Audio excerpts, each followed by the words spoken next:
The city glittered beneath the velvet night sky, its skyline carved with towers of steel and glass that reached into the heavens.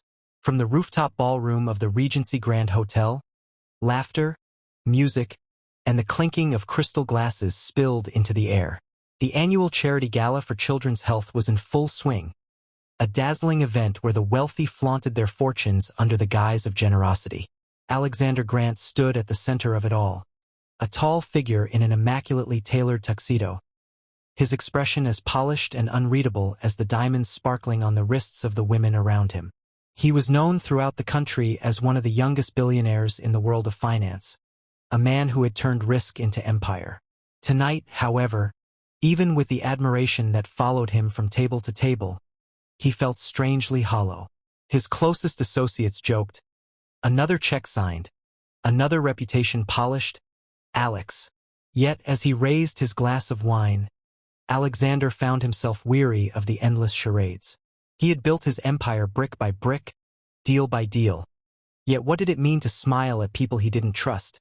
To shake hands with men whose eyes only searched for weakness? By midnight, exhaustion gnawed at him. The speeches grew long-winded, the applause shallow. He excused himself, citing an early morning meeting, though in truth he craved nothing but solitude. With a brief nod to the valet waiting near the elevator, Alexander slipped away from the glittering crowd. The hotel was a labyrinth of corridors, marble floors gleaming under warm chandeliers. His footsteps echoed as he approached the upper floors, where his suite was waiting. A faint buzz of wine clouded his thoughts, blurring sharp edges of clarity. He had been awake for nearly 40 hours, his body running on caffeine, adrenaline, and stubborn pride. When the elevator doors slid open, he stepped into the hushed hallway. Room numbers flickered before his eyes, but in his fatigue he barely registered them. He reached a door, his door, or so he thought, and slid the keycard the concierge had given him earlier. To his mild surprise, the lock clicked open without resistance. Inside, the room was dimly lit. The soft glow of a bedside lamp cast long shadows across the plush carpet. He slipped off his jacket and dropped it carelessly over a chair. For once, the quiet felt like a balm. But then, "Excuse me," the voice startled him. Feminine, trembling, sharp with alarm. Alexander froze. His eyes darted toward the bed where a young woman sat upright, her chest rising quickly with panic. She clutched the sheets around her as though warding off an intruder. Her eyes, wide, hazel, framed by loose strands of chestnut hair, locked onto him with disbelief. This isn't your room," she exclaimed, her voice trembling between fear and outrage. Alexander blinked, confusion flooding his senses. He glanced around, realizing that the furnishings were not quite what he remembered from the photographs online. The decor was simpler, the colors warmer. And the woman, she certainly hadn't been part of his reservation. He ran a hand across his face, piecing together the mistake. "I'm sorry. I must have. This isn't. You broke into my room." She cut him off, voice trembling but firm. "Do you have any idea?" No, I didn't." He raised his hands defensively, the calm authority in his tone attempting to ease her fear. "My keycard, it opened the door. I thought this was my suite." The woman narrowed her eyes, suspicion painted across her face. "Do you expect me to believe that? A man in a tuxedo just happens to wander into a stranger's hotel room at midnight." The absurdity of it struck Alexander too, but the fatigue weighed heavier than pride. He sighed, dragging a hand through his dark hair. "Believe me, miss, I have no intention of harming you. This is clearly a mistake. I'll leave at once." For a moment, silence hung between them, broken only by the muffled hum of the city outside. The woman's grip on the blanket loosened slightly, though she didn't let down her guard. "Who are you?" she demanded. "Alexander Grant," he replied simply. "You may have heard the name." Recognition flickered in her eyes. She had heard of him, everyone had. His face had graced business magazines, his fortune whispered about in coffee shops and boardrooms alike. And yet, standing here now, he looked less like a billionaire and more like a weary man who had stumbled into the wrong place. Her shoulders eased slightly, though doubt lingered. And I'm supposed to believe you just walked in by accident? Yes. He glanced toward the door, already preparing to leave. Though it seems ridiculous, I admit. I'll sort this out with the staff. But something in his expression stopped her. The faint trace of exhaustion in his eyes, the honesty in his tone. For reasons she couldn't explain, she didn't scream for security. Instead, she studied him. I'm Emily Carter, she said at last, her voice softer now. I'm a nurse, here for a medical seminar. And I don't exactly get unexpected visitors in my room. Alexander allowed a tired smile. Then I owe you a sincere apology, Miss Carter. This evening has been longer than I planned. Their exchange might have ended there, with him stepping out and never looking back. Yet fate had its own script. Emily, though cautious, felt curiosity stir within her. She had heard of men like Alexander, powerful, untouchable, living in ivory towers. Yet here he was, standing in her modest hotel room, vulnerable and human. Wait, she said suddenly as he reached for the door. He paused, glancing back. You should maybe sit for a moment, she continued hesitantly. You look like you'll collapse before you even reach your real room. Alexander arched an eyebrow, surprised by her unexpected kindness. You invite the intruder to stay? Her lips curved into the faintest smile. Maybe just for 5 minutes. Then you can leave. And so, against all reason, he accepted. He sat in the chair by the window, loosening his tie, the city lights glimmering behind him. Emily, still wrapped in her blanket, sat across the room, watching him with cautious curiosity. They spoke little at first, just fragments. About the gala he had attended. About the seminar she was preparing for. About exhaustion and the strange turns life could take. For Alexander, the conversation was strangely refreshing. No pretenses, no boardroom games. Just honesty. For Emily, it was surreal. This larger-than-life billionaire confessing how tired he was of being admired but never truly known. The minutes stretched, soft and unhurried. Two strangers from worlds apart, sitting in the same room, bound by nothing but accident and chance. By the time Alexander rose to leave, the tension had shifted into something else entirely. Something quieter, gentler, and far more dangerous than either of them realized. And so began the night that would change both their lives forever. The weeks after that strange night at the hotel blurred into Emily Carter's usual routine of 12-hour hospital shifts, caffeine-fueled mornings, and study sessions for her nursing certification exams. The incident with Alexander Grant became something she tucked into the corners of her mind, an odd story to laugh about someday, perhaps, though she never told anyone. But life has a way of planting seeds when we least expect it. One morning, Emily stood in the tiny bathroom of her rented apartment, staring at a thin plastic stick on the counter. The small digital screen displayed words that made her knees weaken. Pregnant. Her first thought was denial. Can't be true. Maybe it's faulty. I've been stressed, that's all. She bought another test. Then another. Each one confirmed the same life-altering truth. Her heart pounded as she sank onto the edge of the tub, face buried in her hands. Tears stung her eyes, not from regret, but from the crushing weight of fear. She was 26, juggling bills, student loans, and endless hospital shifts. She had no partner, no plan for a family, no safety net. And the father? A billionaire she had met only once, by accident. The thought seemed absurd, like a twisted fairy tale that had no happy ending. She imagined walking into Alexander Grant's towering office, confessing that she was carrying his child. The very image felt impossible. Men like him didn't live in the same world as women like her. His life was measured in millions, in magazine covers, in private jets. Hers was measured in late rent payments and packed lunches. For weeks, she told herself she would face it alone. She had always been strong, independent. She didn't need him or his money or his complicated world. She could raise the child with dignity on her own terms. Yet as her belly grew and the weeks slipped by, reality pressed harder. Babies weren't raised on courage alone. They needed cribs, diapers, formula, and stability. things she wasn't sure she could provide. At night, she would place her hand on her stomach, whispering promises she wasn't sure she could keep. "I'll take care of you. I'll protect you." Fate, however, had other plans. It was a rainy Saturday when the hospital buzzed with unusual excitement. Emily was finishing her shift in the pediatric ward when she overheard her colleagues whispering, "The billionaire, Alexander Grant. He's here." One nurse gushed, smoothing her hair in the reflection of a glass panel. Emily froze, her hands tightening around the patient chart she was holding. His name crashed against her like a tidal wave.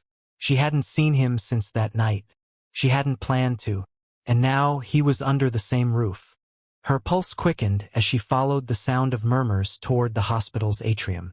There he was, tall, commanding, surrounded by assistants and hospital administrators. His presence was magnetic, drawing attention like gravity itself. He was attending a charity event to announce a new pediatric wing funded by his foundation. Cameras flashed, journalists scribbled, and smiles were exchanged. Emily stood at a distance, torn between hiding and stepping forward. But something inside her, perhaps the tiny heartbeat within her, pushed her feet forward.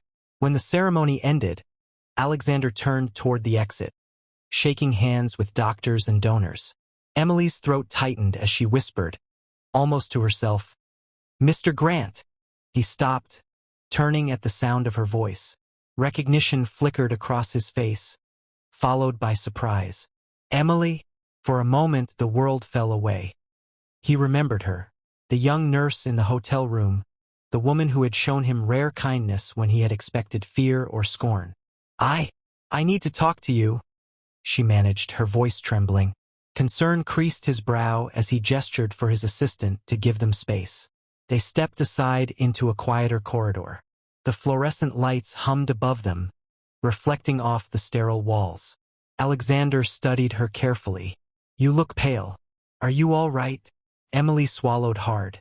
Her hand instinctively moved to rest over her belly. The gesture said more than words ever could. At first, he didn't understand. His eyes followed her hand, then lifted back to her face. Slowly, realization dawned. His breath caught. "Emily?" His voice dropped, low and unsteady. "Are you saying?" Her eyes welled with tears. "I didn't plan to tell you. I thought I could do this alone. But it's not just about me anymore. You have a right to know." For the first time in years, Alexander Grant was speechless. His mind, usually sharp and calculated, faltered. He had faced hostile investors, courtroom battles, international negotiations, but nothing had prepared him for this. He took a step back, as though the weight of the truth physically struck him. I don't even know what to say." Emily straightened her shoulders, her voice steadier now. "I'm not asking for money. I'm not asking for anything. I just needed you to know." Her words stung him, not because of their harshness, but because they revealed how little she expected from him. Did she really believe he was the kind of man who would walk away? He exhaled slowly, running a hand across his face. "Emily, this changes everything." "Yes," she whispered. "It does." For a long moment, silence stretched between them, filled only by the distant sounds of the hospital. Alexander's thoughts raced. He had built his entire life on control, calculations, strategy, foresight. Yet here was a child he hadn't planned, a future he hadn't chosen, tied to a woman whose world was so far from his own. And yet, when he looked at Emily, her trembling hands, the fear and strength battling in her hazel eyes, he felt something stir within him, something raw, unfamiliar, but undeniable. "I need time," he admitted quietly, "to understand, to process. But Emily, if this child is mine, I will not walk away." Her lips parted in surprise. She had braced for rejection, indifference, or a cold offer of money. Instead, his words carried sincerity she hadn't expected. "Do you mean that?" she asked, her voice barely audible. He met her gaze firmly.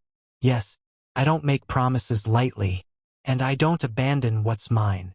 Emily's eyes filled with tears again, but this time they weren't just from fear. They were from relief. For the first time since that little stick turned positive, she didn't feel completely alone. That night, as she lay in bed, Emily's thoughts spun.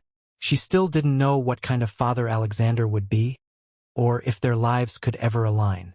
But a door had opened, uncertain, daunting, yet filled with possibility. And across town, in his penthouse overlooking the city lights, Alexander sat alone, staring into his glass of untouched whiskey. He thought of the child, his child. For the first time in years, his empire felt fragile, meaningless compared to the heartbeat he had never expected to create. The billionaire who had once stumbled into the wrong hotel room now found himself stumbling into fatherhood. And nothing in his world would ever be the same. The weeks following Emily's revelation unfolded like a storm moving across two very different skies. For Emily, every morning was still the same. Scrubs, long hospital shifts, endless bills, and small comforts like tea at her kitchen table. For Alexander, his days were punctuated by board meetings, investor calls, and sleek black cars that carried him between skyscrapers. Yet, despite the vast gap between their lives, they were now tethered by a fragile but unbreakable thread, a child. At first, their interactions were polite but awkward. Alexander insisted on accompanying Emily to her doctor's appointments, arriving in expensive suits that drew stares in the waiting room. He would sit stiffly in the corner, scrolling through his phone until the doctor spoke, then suddenly grow attentive, asking precise questions about nutrition, risks, and procedures. Emily appreciated the effort, but she could sense his discomfort. He was a man used to negotiating mergers worth billions, not discussing morning sickness and prenatal vitamins. And though his presence reassured her in some ways, it also highlighted how differently they lived. One rainy afternoon, after an appointment, they walked side by side under his umbrella toward the sleek car waiting at the curb. The driver held the door open, and Alexander gestured for her to enter. "I don't need a chauffeur," Emily said, pausing. "I usually just take the bus." His brow furrowed, as if the very idea offended him. "Emily, you're carrying my child. You shouldn't be squeezed into crowded buses. You deserve safety and comfort." She shook her head. "Comfort is not the same as dignity. I'm not some fragile doll. I've worked 12-hour shifts on my feet for years. I can handle a bus ride." The sharpness in her tone startled him. For a man used to employees who nodded at his every command, her defiance was both frustrating and intriguing. "I only want what's best for you," he said carefully. "What's best for me," she countered, "is not being treated like a problem to be solved with money." Her words cut deep, more than she realized. Alexander had spent his life using money as both sword and shield, buying loyalty, solving problems, silencing critics. But with Emily, that weapon was useless. Their worlds clashed again when he invited her to dinner at his penthouse. She arrived nervously, wearing her best dress, a simple navy blue piece she had saved for special occasions. The moment she stepped into his home, a vast expanse of glass and marble overlooking the city skyline, she felt small, like a visitor in a museum. "Wow," she whispered, her eyes sweeping over the floor-to-ceiling windows. The art piece is worth more than her entire apartment building. "Do you like it?" Alexander asked, pouring 2 glasses of sparkling water. "It's beautiful," she admitted, then added with a half-smile. "Though a bit intimidating. I'm used to hand-me-down furniture and second-hand coffee tables." He chuckled, trying to bridge the gap. "Well, perhaps you'll get used to this." Her smile faded. "That's just it, Alexander. I don't want to get used to this. I don't want to feel like I've lost myself in your world." The conversation turned tense. Over roasted salmon and asparagus, prepared by his private chef, he spoke about hiring a nanny, securing a larger apartment for her, and setting up a trust fund for the baby. His tone was practical, efficient, as though these arrangements were obvious solutions. But Emily bristled. "You think money can solve everything. What about being there? What about reading bedtime stories or holding your child when they're sick?" "I will be there," he insisted. "Will you?" she challenged, her eyes locking onto his. "Or will you be on a plane to Tokyo or London?" Closing another deal while a stranger tucks your child into bed. Her words silenced him. For a moment, the only sound was the clink of cutlery. Alexander had no answer because deep down he feared she was right. His life had always been ruled by ambition, by the next contract, the next conquest. Could he truly set that aside for something as fragile and demanding as fatherhood? The next clash came not between them, but from the world around them.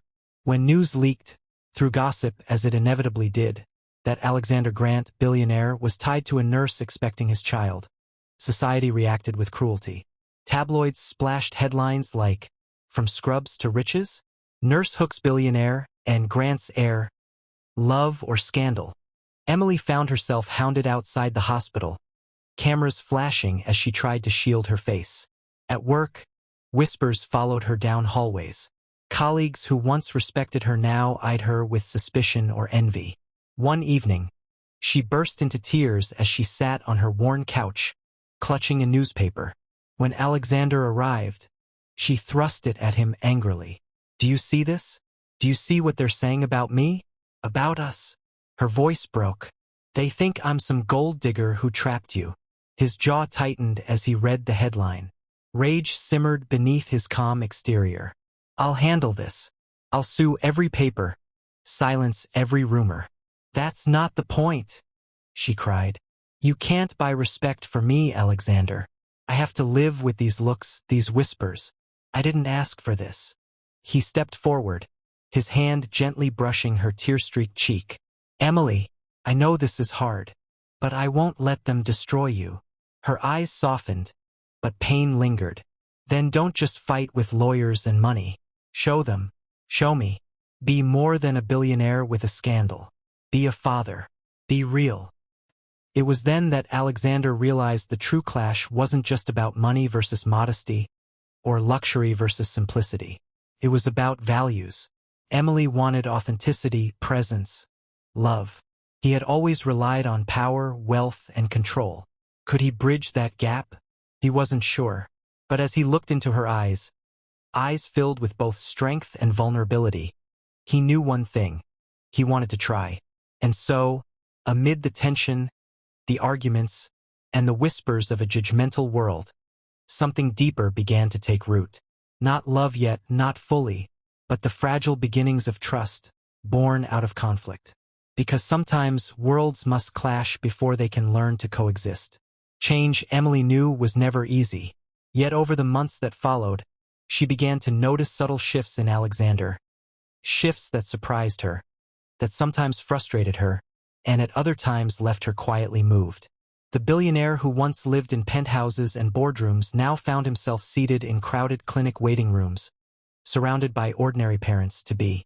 At first, he seemed stiff, out of place in his expensive suits, his phone buzzing endlessly with calls he tried, unsuccessfully, to ignore. But gradually, he learned to silence the device, to sit still, to listen when Emily described her fears about childbirth or asked questions about baby care. One evening, after a prenatal class, Emily glanced over to find him holding a plastic baby doll, practicing how to swaddle it. His large hands fumbled awkwardly with the tiny blanket, and the instructor stifled a laugh. But Alexander's face was serious, intent. "Too loose?" he asked Emily, brows furrowed. She chuckled softly. "A little. You'll have the baby wriggling free in seconds." He tried again, more carefully this time, wrapping the doll tighter. When he finally succeeded, he looked at her with an almost boyish grin. "There. Not bad for a rookie." For a fleeting moment, Emily saw past the billionaire exterior, the power suits, the reputation, the wealth. Here was simply a man trying, stumbling, learning. And that glimpse made something stir in her chest, something dangerous and tender all at once. Alexander's transformation wasn't dramatic, but it was steady. He started visiting Emily's modest apartment, often after long days at work. At first, he was uncomfortable with its tiny kitchen, second-hand furniture, and the persistent drip of a leaky faucet. But over time, he seemed to grow fond of the place. One night, he even rolled up his sleeves and attempted to fix the faucet himself. "You're going to break it more," Emily teased, watching him struggle with a wrench. He shot her a mock glare. I can negotiate a billion-dollar merger, Emily. I think I can handle a leaky pipe. 10 minutes later, water sprayed across the counter, and she burst out laughing while he stood drenched, muttering under his breath. But the laughter, warm, unguarded, was worth the mess. He began to trade late-night board meetings for evenings on Emily's couch, sipping tea instead of whiskey. Sometimes they sat in comfortable silence, Emily with a medical textbook in her lap, Alexander reading reports he had brought along. Other times they talked about their childhoods, their fears, their hopes for the baby. Emily learned things she hadn't expected. That Alexander had grown up lonely despite his wealthy upbringing. That his parents' bitter divorce had left scars he still carried. That success had always been his shield against vulnerability. In return, she shared her own stories. The years of struggle through nursing school. The nights she cried from exhaustion. The patients who had taught her resilience. Those conversations, more than anything, began to weave a fragile bond between them. Still, it wasn't all easy. Alexander stumbled often, his instincts clashing with Emily's values. One afternoon, he surprised her with a designer nursery. Painted walls, handcrafted crib, shelves lined with toys that cost more than her monthly rent. Emily stared at it, torn between gratitude and frustration. It's beautiful, but it doesn't feel real. What do you mean? He asked, genuinely puzzled. I mean, babies don't need chandeliers or imported rugs. They need love, patience, lullabies. This feels like you're decorating a showroom, not preparing for a child. Her words stung, but they sank deep. That night, Alexander sat alone in the nursery, the empty crib staring back at him. For the first time, he realized he had no idea how to be a father. Not the kind Emily wanted for their child, anyway. He knew how to provide, to protect, to control, but could he love? Could he nurture? It was a question that haunted him. Slowly, he began to shift. Instead of buying things, he started showing up. He joined Emily for grocery shopping at the local market, carrying bags and listening as she explained how to make her favorite soup. He accompanied her on evening walks, holding her hand when she grew tired. Once, when she complained of back pain, he learned how to massage her shoulders, awkward at first, then gentler as she relaxed under his touch. One rainy night, Emily woke to find him sitting on the floor beside her bed, reading a book on fatherhood by the dim glow of a lamp. His tie was loosened, his hair slightly messy, but his focus was intense. "You're still awake?" she asked softly. He glanced up, smiling faintly, trying to learn how to change a diaper before the real test comes. Her heart softened. "You don't have to do this, you know." "I do," he said firmly, "because I don't want to just be the man who writes the checks. I want to be more." Those words lingered with her long after she drifted back to sleep. The turning point came one Saturday afternoon. Emily had been invited to a small gathering of her colleagues. Nothing fancy, just tea and sandwiches in a friend's backyard. Alexander offered to accompany her, though she warned him it might be uncomfortable. "They're nurses, Alexander. Ordinary people. No champanhe, no speeches, no cadeira de meaus." He smiled wryly. "Maybe that's exactly what I need." At the gathering, he looked undeniably out of place at first. But as the afternoon wore on, something remarkable happened. He sat with Emily's colleagues, listening to their stories, even laughing at their jokes. He held a baby belonging to one of her friends, cradling the child with surprising gentleness. For once, there were no cameras, no headlines, no investors to impress.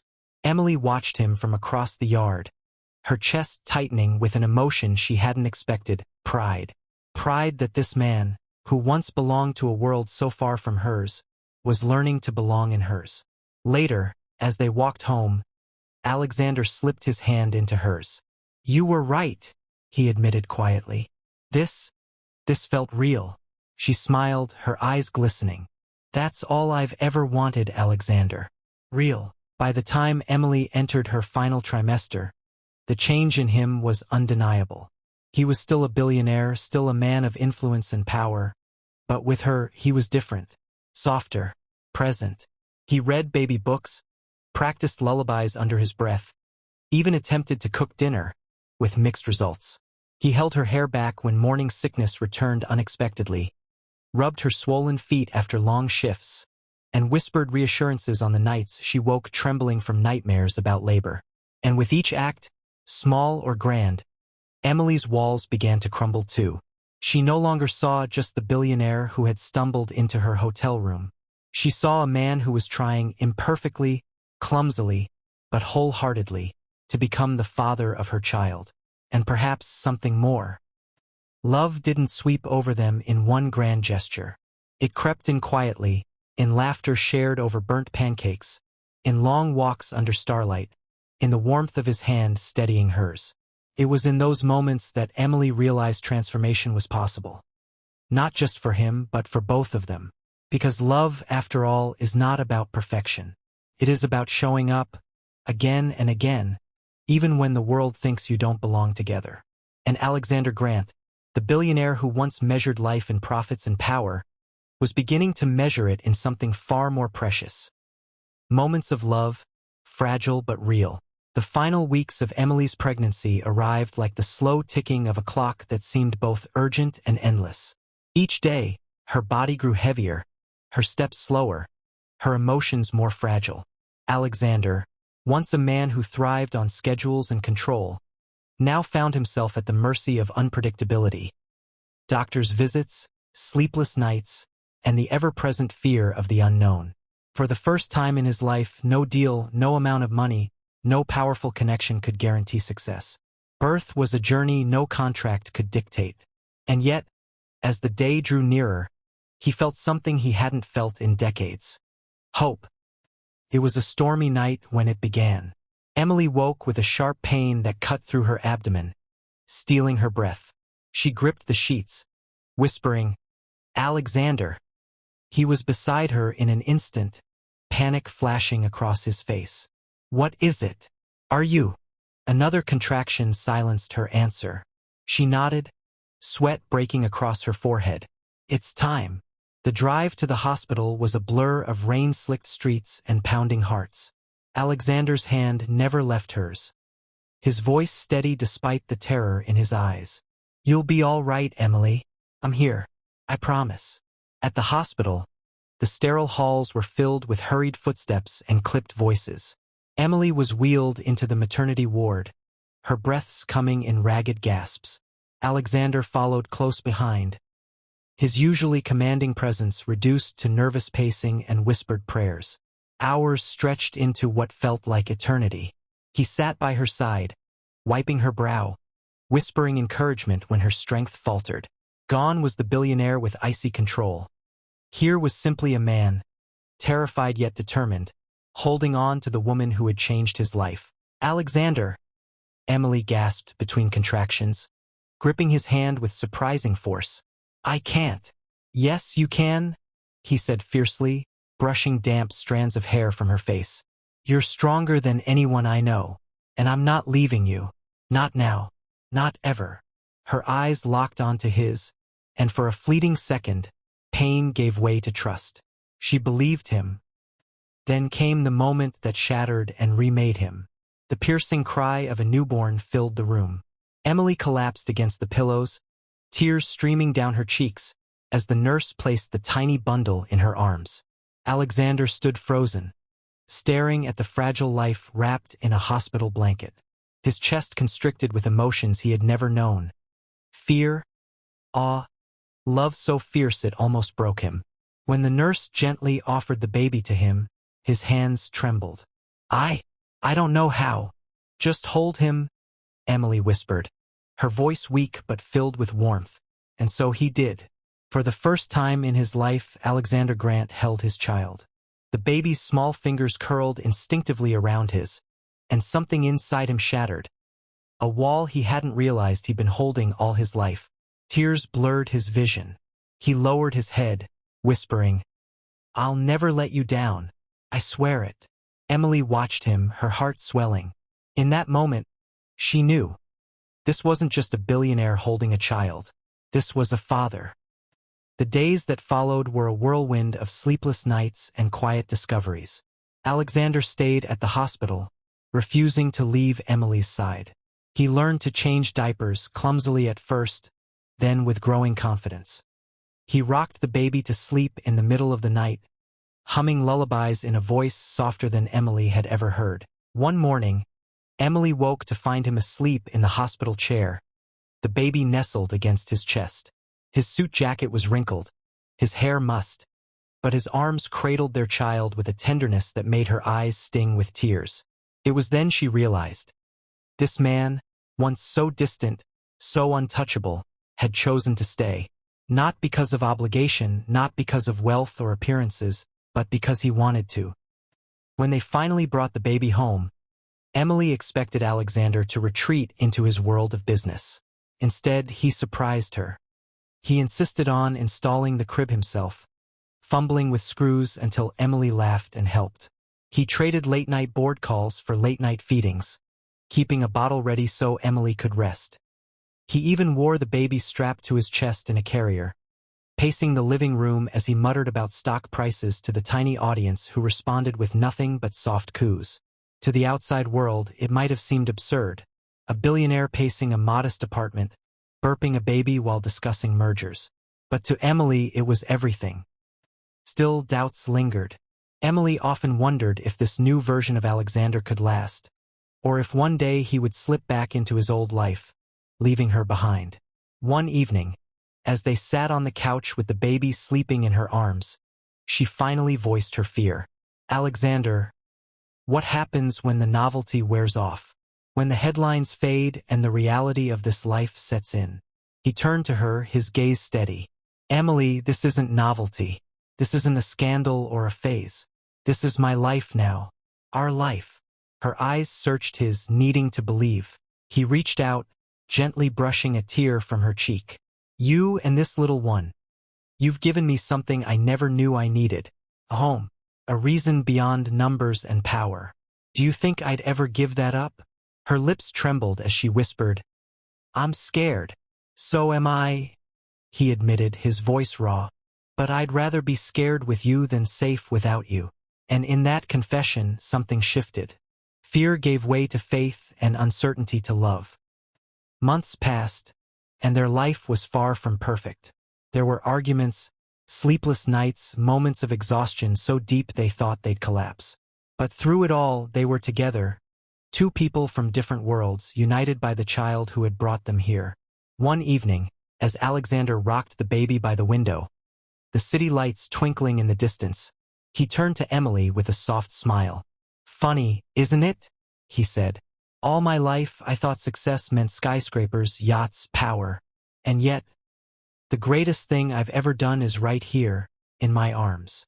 Emily's heart swelled as she joined him, resting her head against his shoulder. You stumbled into the wrong room that night, she whispered with a smile. He kissed the top of her head, his voice tender. No, Emily, I stumbled into the right one, the only one that mattered. And as the baby stirred softly between them, their hands entwined, they knew this was not just a beginning. It was the life they had both been waiting for.